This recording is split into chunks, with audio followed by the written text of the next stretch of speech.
안녕하세요. 어릴 때부터 평범한 가정 속에서 자라온 저는 제 일상이 별로 특별하지 않다고 생각했어요. 그래서 많은 사람에게 저에 대해 이야기할 만한 게 별로 없다고 생각했죠. 하지만 사람은 누구나 살면서 여러 번의 기쁨과 위기를 넘나드는 것 같아요. 평범하기만 하다고 생각했던 제 일상은 사실 어렸던 제가 보던 아주 작은 삶이었을 뿐이었죠. 오남동녀 외동딸로 사랑받으며 태어났어요. 우리 집은 할아버지, 할머니 때부터 음식점을 운영해 왔는데 아버지께서 본격적으로 가게를 같이 하기 시작하면서 꽤 규모가 커지게 되었죠. 아버지는 사업 수완이 좋으신 분이라 장사도 잘하시고 신메뉴 개발이나 가게의 입지를 보는 눈도 탁월했어요. 그 덕분에 아버지가 할아버지, 할머니와 함께 사업을 하면서 장사도 규모가 커지고 2호점과 3호점을 내기도 하셨어요. 사업을 운영하며 알게 된 거래처 중 한 곳에서 소개받아 저희 어머니를 만나게 되셨고요. 사업차 알게 되었다고 하면 뭔가 일 때문에 결혼하게 된 건가 싶기도 한데 소개로 만났다고 하더라도 두 분은 사이가 참 좋으셨어요. 소개 이후 길지는 않았지만 연애 기간을 통해 서로 결혼해도 되겠다는 확신이 생겨서 하셨다고 하니 보통의 연애 결혼과 다름없었죠. 그래서 이런 이야기를 들으면 집안의 분위기가 삭막하다거나 어색하지 않냐고 물어보기도 하는데 저는 그냥 그 당시의 소개팅 중 하나였다고 생각해요. 선을 보거나 중매 결혼을 한다고 해도 서로 마음이 잘 맞는다면 만나게 된 방법은 크게 상관없구나 싶죠. 그래서 저는 어릴 때부터 부모님이 매우 사이좋은 모습만 봤었어요. 큰 소리가 나거나 싸우는 일은 기억에 없는 것 같아요. 그리고 아무래도 서로의 일에 대해 잘 알다 보니 결혼하고 나서 사업도 더 좋아졌어요. 어머니 역시 매우 성실한 성격에 장사에 대한 감이 좋으셨고 열정도 있으셨어요. 두 분이 서로의 일을 응원하고 도와주시는 모습을 보면서 저 역시 많은 것을 깨달았습니다. 그러다 보니 자연스럽게 제 꿈도 언젠가는 어머니 아버지처럼 좋은 가정을 꾸리는 거였어요. 비슷한 일을 하는 사람이라면 저렇게 서로에게 도움을 줄 수 있구나 싶어 나도 나와 비슷한 일을 하는 사람 혹은 서로의 일을 이해할 수 있는 사람을 만나면 좋겠다 하는 생각을 했죠. 손에 꼽히는 부자는 아니었지만 그래도 언제나 부족함 없이 넉넉한 환경에서 자라왔기에 제 어린 시절은 딱히 어려움이나 고난 같은 것은 없었어요. 하지만 집이 잘 산다고 해서 부모님이 저를 아무거나 사주며 버릇없는 아이로 키우지도 않으셨죠. 가정교육과 육아에도 신경을 많이 쓰셔서 용돈도 또래 친구들이 받는 만큼 주시고 제가 원하는 것이나 필요한 게 있을 때는 그것이 필요한 이유에 대해서 부모님을 설득할 만한 설명과 자료를 가지고 오게 하셨어요. 다만 제가 하고자 하는 일이 있고 그 부분에 대해 제가 확신이 있다면 아낌없는 지원을 해주셨죠. 특히 공부에 필요한 것에 대해서는 인터넷 강의나 학원, 책, 문제집 등 필요한 것이 있다면 적극적으로 지원을 해주셨어요. 저 역시 좋은 가정에서 훌륭한 지원을 받는다는 것이 얼마나 감사한 일인지를 잘 이해하고 있었고, 그래서 저에게 주어진 것들에 대해 늘 감사하게 생각하였습니다. 또 부모님께서 제게 필요한 부분에 대해 아낌없이 지원해 주시는 것도 언제나 감사함을 느꼈어요. 덕분에 저는 공부 하나는 마음 편히 할 수 있었어요. 필요하다면 문제집도 몇 권이든 사주셨고, 지방이라 유명한 강사님들의 수업을 직접 듣지 못하는 부분에 대해서는 인터넷 강의를 들을 수 있게 해주셨거든요. 모든 환경이 잘 갖춰져 있었기에 나머지는 제가 얼마나 노력하냐에 달려 있었죠. 부모님은 각자의 자리에서 자신들의 일을 열심히 하고 계셨기에 저는 제가 맡은 일이 공부와 학교 생활이라고 생각하고 성실하게 해나갔어요. 끈기와 근성은 두 분을 닮아 열심히 공부하며 학교 생활도 충실하게 했어요. 학교에서는 언제나 수업 태도가 좋고 늘 모든 분야에 적극적으로 참여한다며 선생님들에게도 좋은 이야기를 많이 들어 생활기록부도 언제나 긍정적인 말들로 채워졌습니다.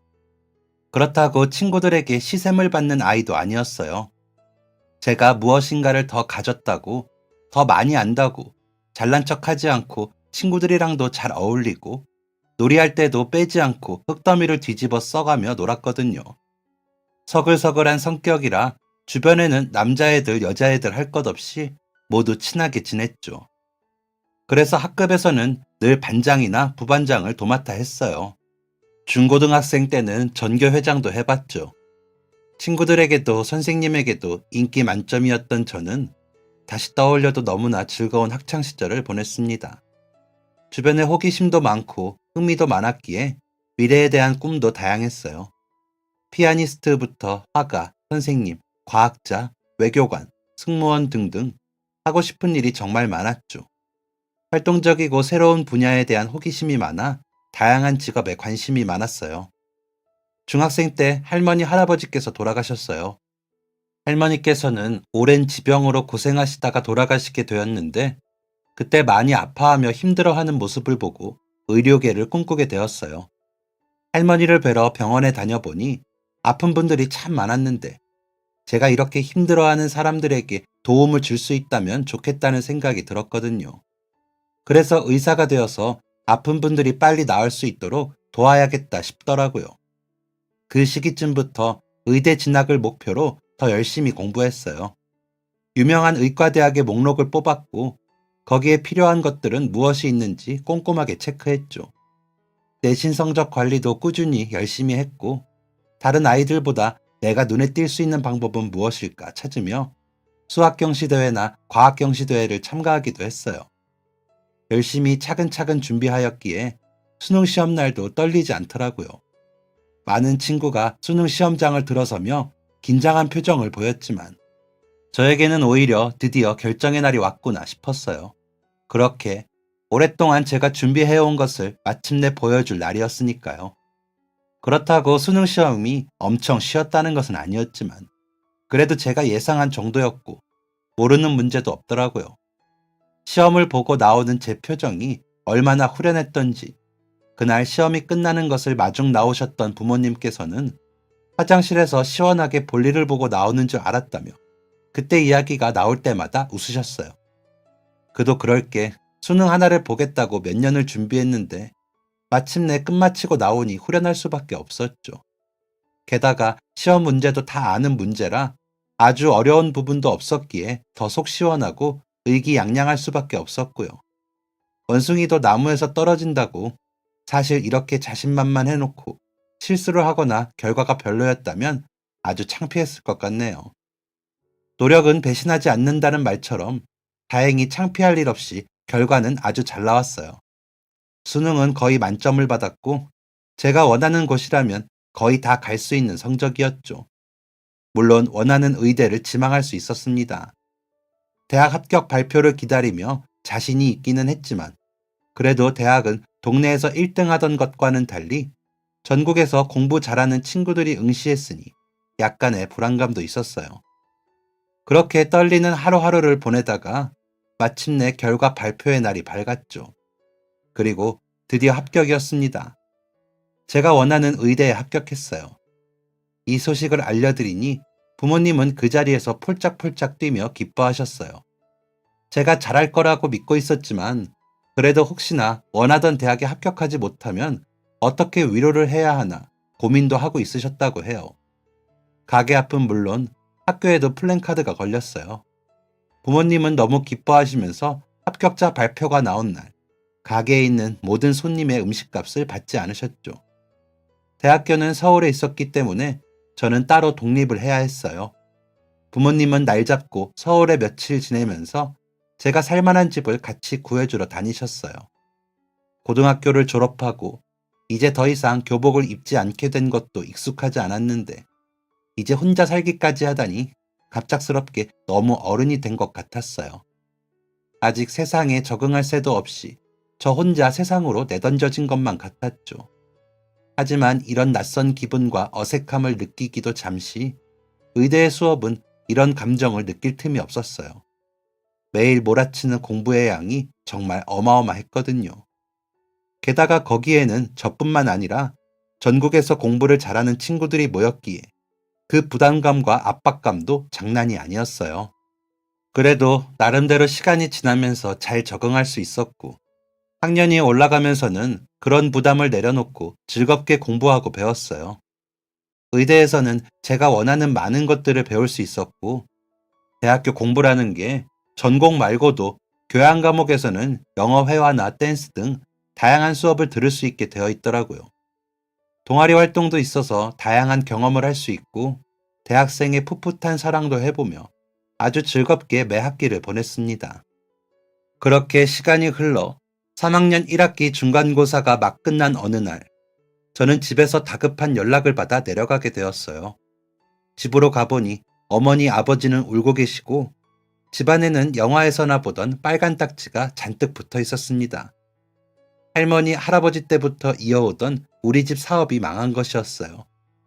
조부모님 때부터 운영해오던 저희 음식점은 장사가 잘 되어서 아버지와 어머니가 맡으신 후로는 3호점까지 분점을 내며 장사를 넘어서 사업의 영역에 다다르고 있었어요. 본점은 큰 규모로 운영되고 있었고, 오래 일하신 분들이 계셔 아버지, 어머니께서 2호점과 3호점을 번갈아 가며 운영하고 계셨습니다.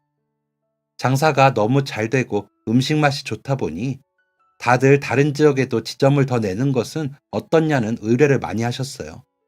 하지만 다른 지역에 지점을 내면 부모님께서 관리하기가 어려워지시기 때문에 고민을 많이 하고 계셨죠. 그러던 중 단골 손님이던 한 사람이 이렇게 체인 사업을 운영하는 데 전문적인 사업가라고 하며 부모님이 원하면 다른 지역에도 가맹점을 내어 운영이 제대로 될 수 있도록 도와주겠다고 하며 부모님을 설득했나 봐요.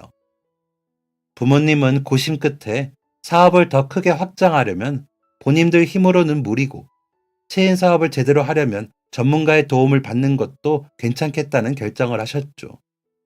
그래서 일을 맡겼고 한창 체인화를 하기 위해 바쁜 줄로만 알았는데, 알고 보니 그 사업가란 손님은 투자금을 들고 연락이 두절되었다고 하더라고요. 사업을 위한 자문 비용과 체인 사업을 위해 필요한 시스템 구축, 메뉴 개발, 직원 훈련비 등등의 명목으로 부모님은 이미 가게와 집 명의로 대출까지 받아 큰 돈을 투자하신 상황이었고요. 그런데 그 사람이 그 돈을 그대로 들고 도망친 거였습니다. 그 사실을 뒤늦게 알게 된 부모님은 어떻게든 상황을 수습하려고 해봤지만, 저희 가게에 분점을 내겠다고 교육받던 사람들까지 자신들 창업은 어떻게 되는 거냐며 부모님을 쫓아와 괴롭게 했다고 하네요. 혹시나 제가 공부하는데 방해될까봐 2, 3호점도 정리하고 어떻게든 돈을 마련해 상황을 정리하려 했는데, 그러기엔 너무 큰 돈을 투자했던 터라 역부족이었고요.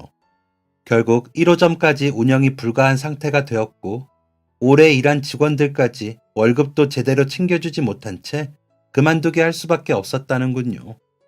당장 이 상황을 어떻게 수습해야 할지, 저에게는 또 어떻게 이야기를 해야 할지 막막했는데, 오늘 집이 차압당하면서 어쩔 수 없이 저에게 알리게 된 것이었어요. 두 분의 이야기를 듣고 저 역시도 가슴이 철렁 내려앉았어요. 지금까지 이런 이야기는 영화나 책의 소재로만 쓰인다고 생각했고, 저랑은 전혀 상관없을 줄 알았거든요. 우리 집에 돈이 없다 정도가 아니라 빚을 질 정도로 집안이 망해버리다니, 이게 대체 무슨 일인지 눈앞에서 일어나고 있지만 마치 제 일이 아닌 것처럼 와닿지를 않았어요. 하지만 괴로워하시는 부모님을 보니 이게 현실이었죠. 그리고 울며 괴로워하고 있다고 이 일이 해결될 것 같지도 않았습니다. 부모님과 이야기해서 우선 상황을 정리했어요. 친척분들께 상황을 이야기하고 돈을 빌려 그 돈으로 지하방을 얻었고, 그동안 저희가 해왔던 게 가게 운영이었으니 빚을 갚더라도 가게에서 벌어들인 돈으로 갚자 싶었습니다. 저희가 무리하게 사업을 확장하려다 망했더라도 저희 가게의 맛은 변하지 않았으니까요. 당장 사람을 고용해서 운영할 수는 없었기에 저는 학교에 휴학 신청을 했습니다. 부모님은 그럴 필요 없다고, 어떻게든 제 공부는 하게 해주겠다고 말리셨지만, 당장 우리 집이 이렇게까지 상황이 어렵고 부모님도 힘들어 하시는데 저만 서울에서 공부하겠다고 돈을 쓸 수는 없었어요. 어떻게든 저 하나라도 일손을, 머리를 보태서 이 상황을 헤쳐나가는 게 맞다고 생각했습니다. 휴학 신청을 하며 교수님께서도 저를 설득해보려 하셨지만 워낙 상황이 상황인지라 어쩔 수가 없었어요. 저는 살던 자취방도 정리하고 다시 고향으로 내려왔어요.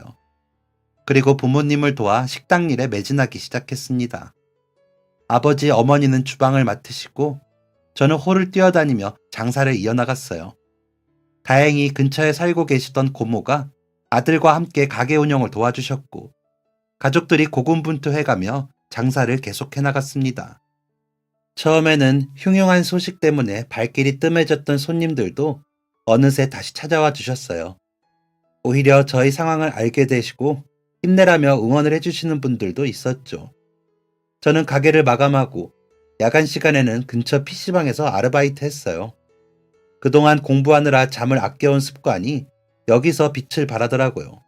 아버지는 가게가 끝나고 나면 대리운전 하셨고 어머니는 아침 일찍 가게가 오픈하기 전 건강 음료를 배달하는 일을 하셨습니다. 저희 세 사람 모두 서로에게 다른 일을 하는 것을 비밀로 하고 있다고 생각했지만 사실은 어렵고 힘들게 투잡을 뛰고 있다는 사실을 서로 알고 있었죠. 그런 생활이 1년 정도 계속되었고 가장 먼저 저희 가게에서 일하면서 퇴직금은커녕 월급도 제대로 받지 못하고 그만둘 수밖에 없던 직원분들에게 못 받았던 월급을 돌려드렸어요. 당장 저희 빚을 갚는 것보다 그게 더 먼저인 것 같다고 부모님께서 말씀하셨고 저 역시 그 의견에 동의했습니다. 아직도 사람을 고용해서 쓸 정도는 아니었기에 저는 학교에 1년 더 휴학 연장을 신청했어요. 늘 그래왔던 것처럼 꾸준히 성실하게 가게를 운영해 나갔고 힘든 상황 속에서도 부모님과 저는 용기를 잃지 않으려 애썼습니다.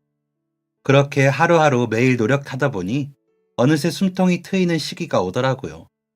가게는 다행히 꾸준히 매출이 다시 올라가고 있었고 직원을 고용해 이전보다 손님을 더 받을 수도 있었어요. 덕분에 운영 시간도 더 늘릴 수 있었죠. 그렇게 숨가쁘게 날마다 달리다 보니 어느새 시간이 훌쩍 지나갔습니다. 내년에를 거듭하던 학교는 결국 정해진 복학 기간을 다 써버리고 다시 복학할 시기를 놓쳐 자연스럽게 돌아가지 못하게 되었죠. 저희 가게는 예전의 매출을 되찾았고 이제 직원들도 몇 명 더 생기게 되었습니다. 저는 사업 수완을 발휘해서 포장기계를 들여 조금 더 전문적으로 포장하는 방법을 선택했고 운전면허 학원에 다녀 면허를 취득하고 배달을 위해 오토바이를 구입했어요. 처음에는 가게 근처에 주로 배달을 하였는데 생각보다 배달을 찾는 분들이 많더라고요. 어느새 저 혼자 배달하기는 벅차서 오토바이를 한 대 더 마련했고 고모의 아들이자 제 친척 동생이 배달을 같이 해주었습니다. 포장이 더 깔끔하고 전문적으로 되니 예전보다 더 멀리서 찾아주시는 손님들도 늘었어요. 저희 가게에서는 포장해서 가져가도 음식물이 흐르거나 새지도 않고 집에 가서도 말끔하게 펼쳐서 먹을 수 있어서 너무 좋다고 하시더라고요. 시간대별 매출과 손님들을 파악해 메뉴에도 변화를 주었습니다.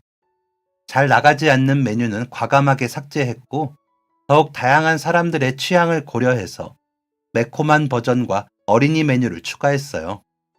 그랬더니 주말에도 가족 단위로 많이 방문하시더라고요. 아예 아이들 집에 가서 반찬을 해준다며 어린이 메뉴를 포장해 가시는 분들도 계시고요. 덕분에 매출은 꾸준히 높아졌고 저는 명문 의대를 포기하였지만 그래도 그 덕에 저희 집안이 다시 일어설 수 있었다고 생각했어요. 몇 년이 지나고 나니 저희 가게는 완전히 예전의 명성을 되찾았고 차례차례 2호점과 3호점을 내며 사업을 확장해 나갔습니다. 상권 분석부터 고객층까지 제가 부모님과 함께 꼼꼼하게 파악하여 2호점과 3호점을 차렸고 그 덕분에 실패 없이 꾸준히 성장을 달릴 수 있었죠. 미친 듯이 일에 매달리다 보니 어느새 빚도 다 갚았고 사업은 활발하게 다른 지점도 낼 수 있게 되었지만 그 사이 저는 대학도 돌아갈 수 없었고 어느새 젊음을 다 놓쳐 결혼은커녕 연애도 못하고 시간이 지났어요. 정신 차리고 돌아보니 그렇더라고요. 친구들은 하나둘 결혼해서 주말에는 다른 친구들 축하하러 돌아다니고 정작 돌아오는 길에는 저 혼자인 것이 가끔은 쓸쓸하게 느껴졌어요. 그런데 누구를 소개받아도 사업의 전반적인 부분을 제가 책임지고 있으니 자유롭게 만날 시간도 없더라고요. 부모님께서는 이제 제 삶을 살아도 된다고 하셨지만 대학 졸업도 못하고 다른 일을 하려고 준비도 하지 않은 저에게 다른 직장을 찾는 것도 힘들었고, 그래서 가게가 제 업이자 삶이었어요. 그리고 나름대로 그 삶에 매우 만족했고요. 제 20대 청춘을 다 바쳐서 세운 가게였으니 더 애틋할 만하죠. 가끔 공부에 대한 미련이 남아 외식 경영 쪽으로라도 해볼까 싶기도 했지만 그럴 시간이 잘 나지 않더라고요. 오랫동안 공부를 놨었기에 다시 하면 잘할 수 있을지 확신도 없었고요. 점차 가게는 제가 일일이 손을 보지 않아도 잘 돌아갈 만큼 시스템 구축이 잘 되어 있어 한시름 놓을 수 있었는데요. 오랜 시간 동안 고생한 가족들끼리 그동안 힘들었던 여정에 쉼표를 찍을 겸 보상의 의미로 다 같이 해외여행을 가게 되었어요. 저의 부모님의 오랜 꿈이 캐나다에 가보는 것이었거든요. 드라마에서 아름다운 촬영지로 나왔던 것을 보고 저런 곳에 꼭 한번 가보고 싶다는 이야기를 자주 하셨어요. 저는 그동안 모아두었던 돈을 보태 부모님과 함께 캐나다로 여행을 갔습니다. 저희 집이 좀 있는 집안이긴 했어도 워낙 여행에는 눈이 밝지 않았던 탓에 부모님은 물론 저도 해외여행은 처음이었어요. 그래도 학생 때부터 영어도 잘했고 대학에서도 원어민 강의도 받아왔고 그 이후에도 영어는 그래도 자주 접했으니 그나마 영어권 나라는 제가 모시고 다닐 수 있겠다 싶어 자유여행으로 갔습니다.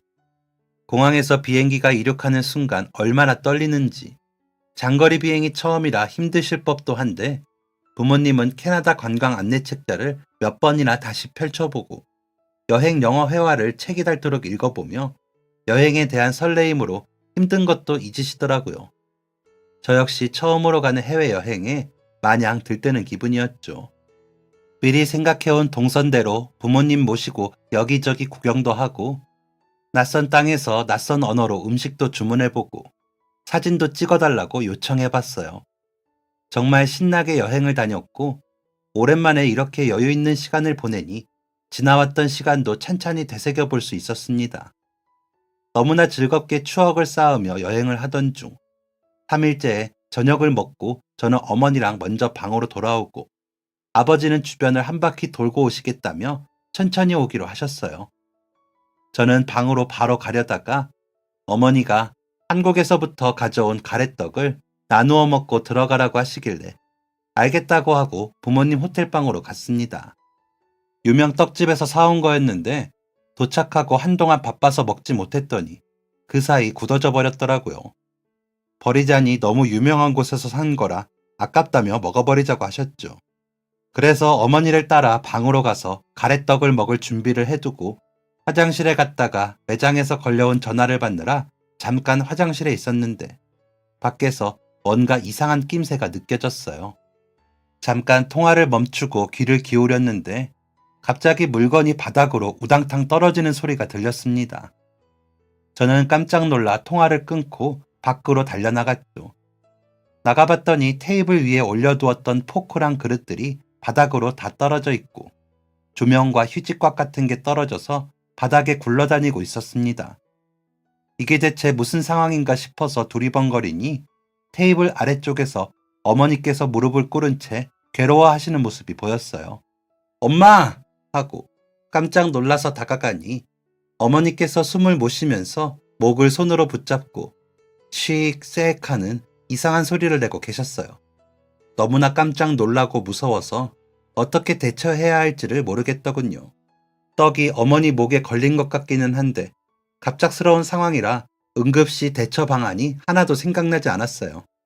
얼핏 이럴 때 하임리히법을 쓰면 된다는 생각이 떠올랐지만 어머니보다 제가 체구가 좀 작은 편인 데다가 제가 너무 무서워서 온몸을 벌벌 떠느라 몸에 힘이 들어가지 않더라고요. 다급하게 방문을 열고 도와달라고 외쳤어요. 바로 옆에 방이 보이길래 문을 두드리고 벨을 누르며 도와달라고 외쳤는데 제 목소리를 들은 옆방에서 한 동양인 남자가 나왔습니다. 도와주세요. 제발 도와주세요. Help me please. 저는 울먹이는 목소리로 영어와 한국어를 섞으며 복도에서 외쳤습니다. 그 남자분은 저를 보더니 한국 분이세요? 라고 말씀을 하시더라고요. 저는 얼굴에 눈물이 범벅인 채로 네! 라고 하였습니다. 그리고 남자를 보는데 그 남자는 눈을 동그랗게 뜬 채로 저를 보더라고요. 저도 얼핏 익숙한 얼굴이다 싶었지만 지금은 어머니가 우선이라 누구인지 기억해내느라 시간을 지체할 상황도 아니었어요. 그래서 얼른 그 남자를 데리고 어머니가 계신 곳으로 이끌었습니다. 그는 빠르게 어머니에게 다가가 살펴보더니 반쯤 엎드린 채 괴로워하던 어머니를 일으켜 하임리히법을 시도했어요. 뒤쪽에서 명치 부분을 잡고 몇 번 힘을 주니 괴로워하시던 어머니의 목 안쪽에서 떡 조각이 튀어나왔습니다.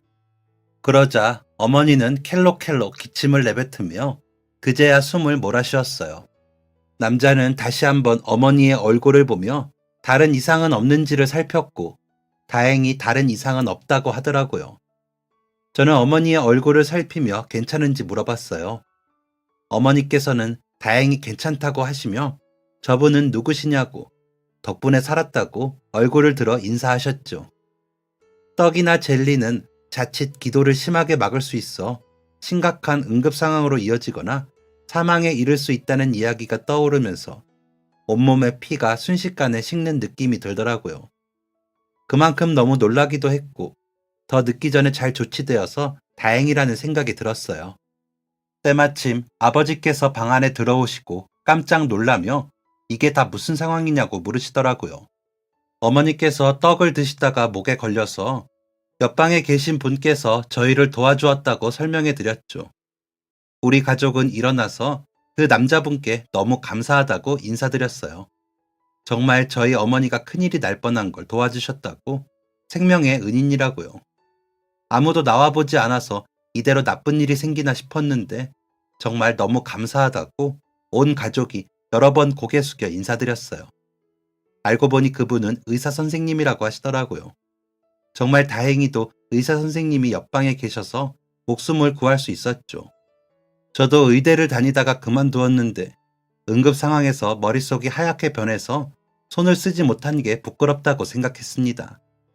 그리고 괜찮으시면 저희가 사례라도 하고 싶다고 말씀드렸으나 그분은 거절하시더라고요. 의사로서 당연한 일을 한 거라고요.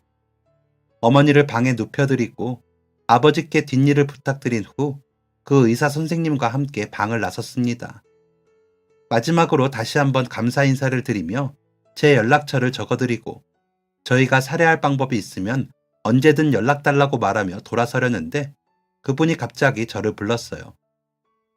저기요, 혹시 저 기억 안 나요?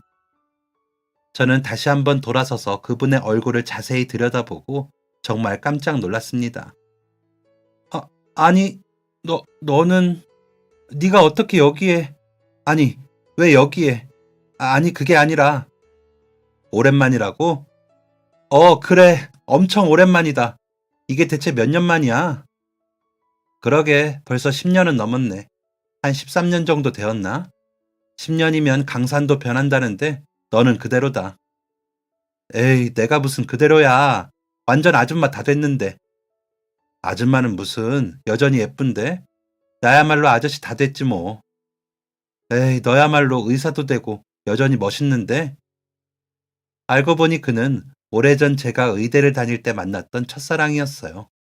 세상에, 그 남자를 여기 먼 타국에서 이렇게 많은 세월이 지난 후 다시 만나게 될 줄이야.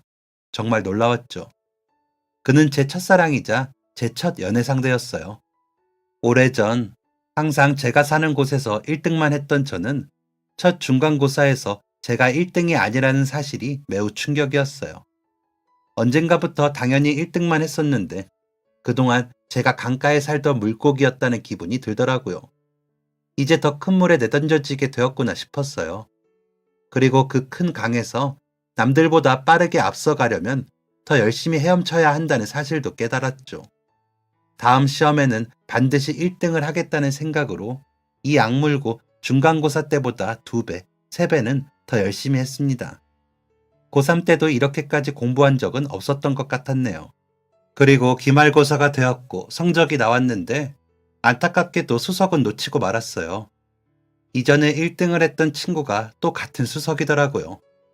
대체 저 친구는 뭐길래 매번 수석을 하나 싶어 화가 나기도 했고, 그러다 보니 자연스럽게 그 친구에게 관심이 갔습니다. 외교관인 부모님을 따라 어릴 때 해외에서 살다가 왔다는 그 친구는 키도 크고 잘생긴 외모에 성격도 좋아서 남녀 학생은 물론 선배님들에게도 인기가 좋았어요. 교수님들도 다들 그 친구를 예뻐했고요. 수업 태도가 좋은 것은 물론이고 여러 모임에도 빠지지 않는데 이상하게 성적까지 우수하더군요. 흔히 말하는 엄친아 같은 거였어요. 저보다 더 놀면서 성적은 더 좋은 그 친구 때문에 저는 더욱 오기가 생겼습니다. 어떻게 해서든지 반드시 저 친구를 이겨야겠다고 이 악물고 공부를 했어요. 다음 학기가 되었고 저는 그 친구를 몰래 쫓았어요. 대체 어디서 어떻게 얼마나 공부하는지 너무 궁금했거든요. 그 친구가 도서관에서 공부할 때면 그 시간 내내 저도 공부하고 그 친구가 공부를 마치고 자리에서 일어나고 나서도 졸린 눈을 억지로 떠가며 공부했어요. 그렇게 이를 악물고 노력한 결과 마침내 2학기 때는 중간고사에서 제가 수석을 하게 되었습니다. 의대에 합격했던 것보다 더 기뻤어요. 정말 살면서 이렇게 이 악물고 공부한 적은 처음이었던 것 같네요. 수석의 기쁨을 속으로 신나게 노래하면서 부르고 있었는데 그 친구가 저에게 다가왔어요. 이번에는 네가 수석이네. 축하해. 도서관에서 공부하는 거 봤어. 정말 열심히 하더라. 나도 다음번에는 열심히 해야겠다. 라고 말하면서 웃으면서 저한테 악수를 청하더라고요. 저는 자신을 이기려고 이 악물고 반년을 공부했는데 이 친구는 이렇게 태연하게 웃으면서 제가 자신을 이긴 것을 오히려 축하하며 악수를 청하다니 정말 속이 좋은 건지 아니면 쿨한 척을 하는 건지 뭔가 싶었죠. 저는 어색하게 웃으면서 악수를 받으며 고맙다고 짧게 이야기했습니다. 그 아이가 로봇이 아닌 것도 알았고 제가 더욱 노력하면 수석을 할 수 있다는 것도 알게 되었으니 이제 제 목표는 분명했어요. 이번에 한 것처럼 열심히 해서 계속 수석을 유지하는 것이었죠. 그래서 그날도 역시나 이 악물고 열심히 공부하는데 누군가 제 책상에 커피캔 하나를 슬며시 내려놨습니다. 고개를 올려보니 만년 수석을 하던 그 친구였죠. 이거 먹으면서 하라고. 내 거 사는 김에 우리 과 동기 보니까 반가워서. 나도 늦게까지 공부할 건데 우리 힘내보자. 1학기 내내 수석했다고 이렇게 여유가 있는 건가 싶으면서 자기가 수석을 놓쳐서 기분 나쁘거나 그러지 않다니 참 태평한 친구다. 참 성격도 좋은 친구다 싶은 생각이 들었죠. 그러고 다시 열심히 공부를 하다 보니 어느새 해가 졌더라고요. 너무 어두워지기 전에 오늘은 이만 정리해야지 싶어서 짐을 정리하는데 그 친구는 이미 갔는지 보이지 않더라고요. 오늘도 내가 그 녀석보다 더 열심히 공부했구나 싶어 뿌듯한 마음으로 도서관을 빠져나왔어요. 그랬는데 도서관 문 앞에 그 애가 있더라고요. 절 보더니 엄청 반갑게 손을 흔들면서 자기 손에 있던 샌드위치 하나를 저한테 내미는 거예요. 멀뚱하니 쳐다봤더니 제가 저녁도 안 먹고 공부하길래 자기도 마침 출출해서 사는 김에 샀다면서 주더라고요. 그러더니 밖이 많이 어두워졌다며 이제 집에 가는 길이면 자기가 데려다 주겠다고 했어요. 저는 괜찮다고 말렸지만 제가 안전하게 집에 가야 가장 큰 경쟁자인 자신이 의심을 안 받는다며 무조건 저를 안전하게 데려다 줘야겠다고 우기더라고요. 그래서 어쩔 수 없이 같은 방향으로 걸어갔죠. 가는 길에 편하게 먹으라며 제 책까지 들어주더라고요. 대체 이게 뭐하는 시츄에이션인가 싶었지만 배고프던 차에 마침 샌드위치도 생기고 밤길에 혼자 가기 불안하기도 했는데 같이 갈 사람도 있다니 이래저래 좋은 건가 하는 생각을 하며 걸어갔어요. 집까지 가는 길은 별로 멀진 않았지만 그래도 그동안 수업하면서는 대화할 기회가 잘 없었기에 이런저런 이야기들을 좀 나눴어요. 저는 지방 사람이라 학교 근처에 자취하고 있다는 이야기와 그 친구는 집이 서울이라 집에서 학교로 통학한다고 하더라고요. 학교에서 집까지 겨우 10분이 조금 넘는 시간이었지만 뭔가 그동안 제가 오해했던 그 친구에 대해서 조금은 생각이 달라진 계기가 되었어요. 저 혼자 1등을 놓쳤다는 압박과 아쉬움에 그저 그 아이를 적개심을 가지고 지켜봤었는데 사실 그 애는 아주 다정하고 따뜻하고 왜 친구들이 많은지 납득이 갈 정도로 성격도 좋더라고요. 그 일을 계기로 바로 친한 친구가 되었다기보다 그날 이후로 저희는 종종 인사도 나누고 도서관에서 같이 마주치면 이야기도 나눴어요. 그렇게 조금씩 친해지면서 밥도 같이 먹고 도서관에서 공부할 때 서로 알려주기도 했죠. 늦은 시간까지 공부하는 날이면 꼭 저희 집 앞까지 데려다 주고 집으로 돌아가고는 했어요. 그리고 그해 기말고사에서는 그 친구도 저도 나란히 공동 수석을 했죠. 저희 두 사람은 그동안 열심히 공부한 자신들을 축하할 겸 이제 1학년도 끝났겠다. 긴 겨울방학을 앞두고 같이 밥 먹고 영화를 보기로 했어요.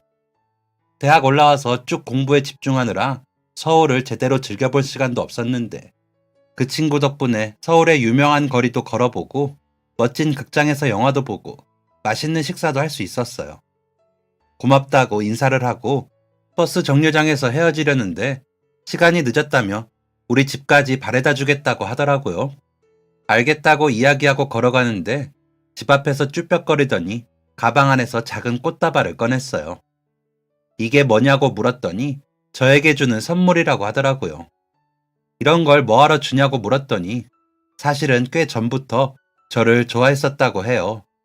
신입생 환영회에서 저를 처음 봤을 때부터 관심이 있었는데 말을 걸어보려고 해도 늘 공부 중이고 다른 모임에도 잘 참여하지 않아서 이야기를 나눌 기회가 거의 없었다고요.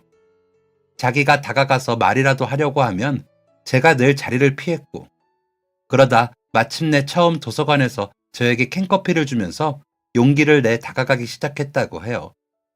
생전 처음 받아보는 고백에 어떻게 해야 할지도 모르겠고 심지어 그 상대가 저는 라이벌이라고만 여겼었던 아이라니 너무 당황스러웠죠.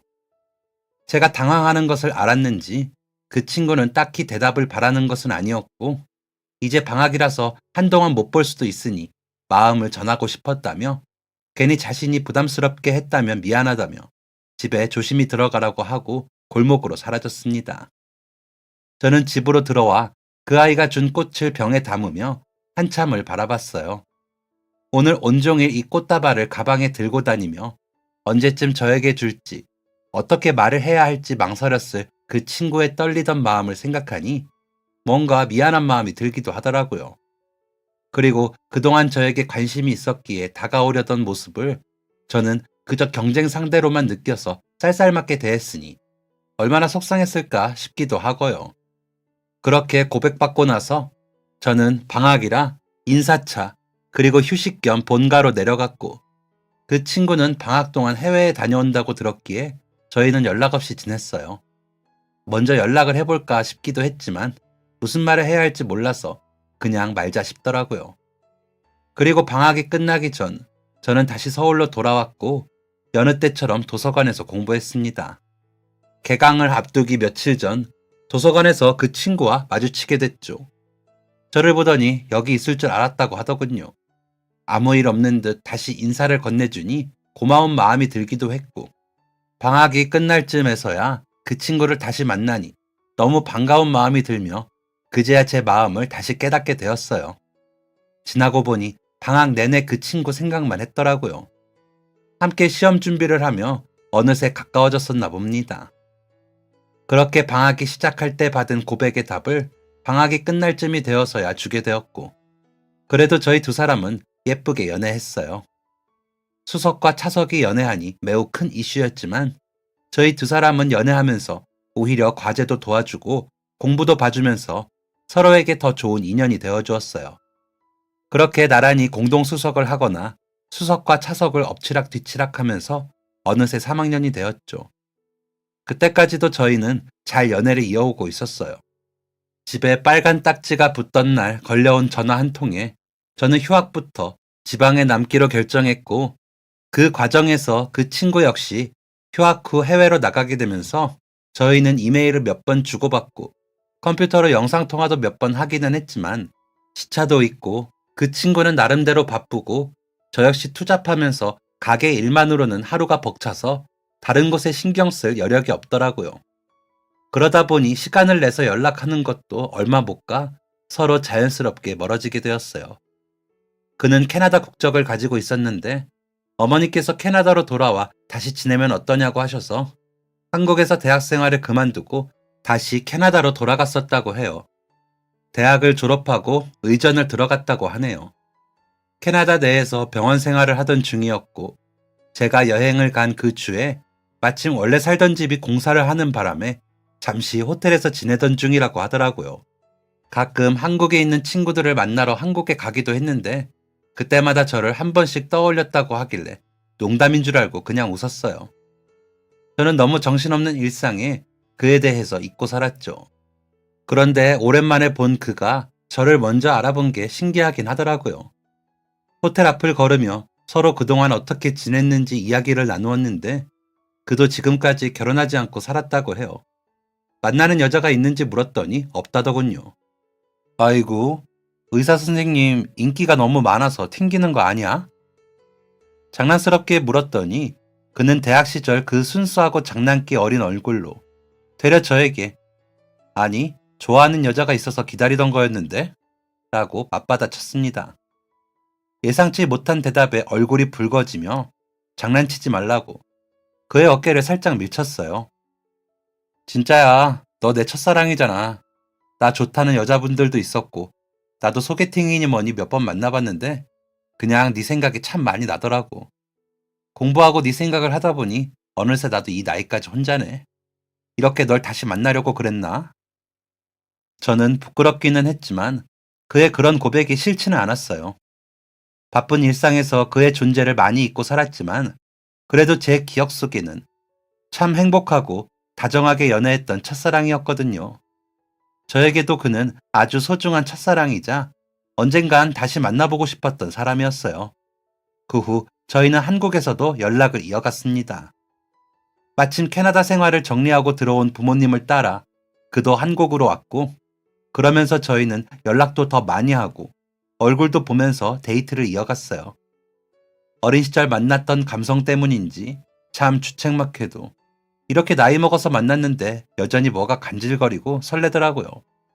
그렇게 서로 좋은 감정을 가지고 만남을 이어갔고 자연스럽게 결혼 이야기가 나오게 되었어요. 그리고 참 오랜 세월을 돌고 돌아 20대에 만났던 저희는 어느새 중년이 되어 결혼하게 되었습니다. 동기들도 저희가 다시 만나 결혼하게 될 줄 몰랐다며 많이들 축하하러 와주었어요. 그의 부모님도 저희 부모님도 둘 다 결혼 안 하고 살려나 걱정이 많았는데 타국에서 우연히 다시 만나 첫사랑이 이루어지다니 그동안 다른 사람을 안 만나고 늦게 시집장가를 가려던 게 다 이런 운명이었나 보다고 하더라고요. 결혼 후 저희 가게는 부모님께서 다시 도맡아 운영하시게 되었고 그동안 가게가 어려울 때부터 저희 매장 운영을 많이 도와준 고모와 친척 남동생이 이를 도와 열심히 사업을 이어나가고 있어요. 제가 가게에서 손을 떼어도 지점을 하나씩 늘려가며 잘 운영되고 있더라고요. 신혼생활을 시작하고 남편이 의대를 마저 졸업해보는 것은 어떠냐고 물어보더라고요. 자기가 있는 힘껏 도와주겠다고 하면서요. 저 역시 속으로는 항상 공부에 대한 미련이 남아있었기에 이제 매장 운영에서도 손을 떼었고 집안 살림도 전보다 훨씬 좋아졌으니 남편의 응원을 받아 다시 공부를 해보기로 했습니다.